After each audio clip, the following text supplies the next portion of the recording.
You're listening to the Retro Mo Podcast. I'm your host, Mo, and I love to play and review old video games and a few new games too.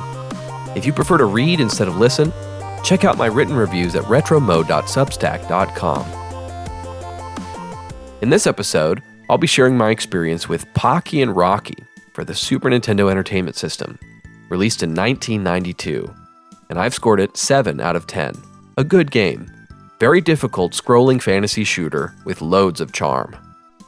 Many years ago, you could rent video games from Blockbuster or Hollywood Video. We didn't have any kind of proper video store in my small little town in Kansas, but the local grocery store called Dillon's had a fairly large movie and video game rental section. My mom would often surprise us by bringing home a rented Super Nintendo Entertainment System. That's right, you could rent consoles as well.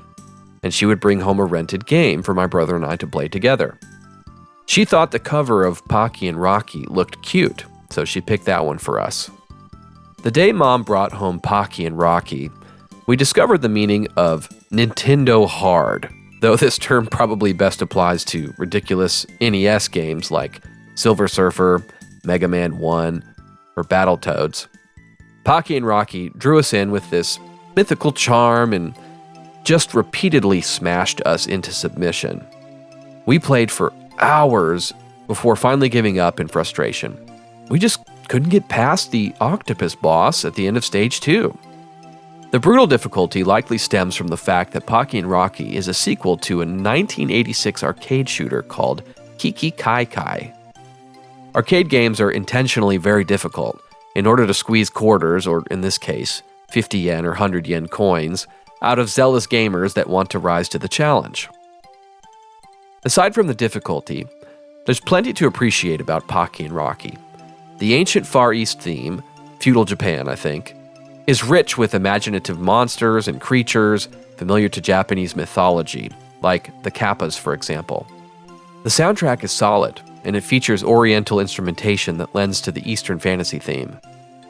Pocky is a Shinto shrine maiden, and Rocky is a tanuki, which is a Japanese raccoon dog, which you might recognize from the Mario series.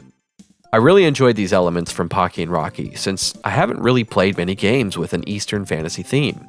It's refreshing. The visuals are pretty good for a 1992 SNES release. There have been better graphical demonstrations on the SNES, but there's lots of delightful pixel art, both in-game and on display during the story cutscenes. The story is simple, and not particularly of note, but it's very whimsical the way these mythical creatures and characters interact and speak with each other.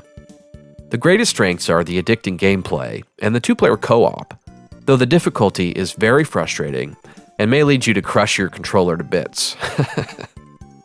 Natsume's sound effects are always on point, and they add to the addictive gameplay.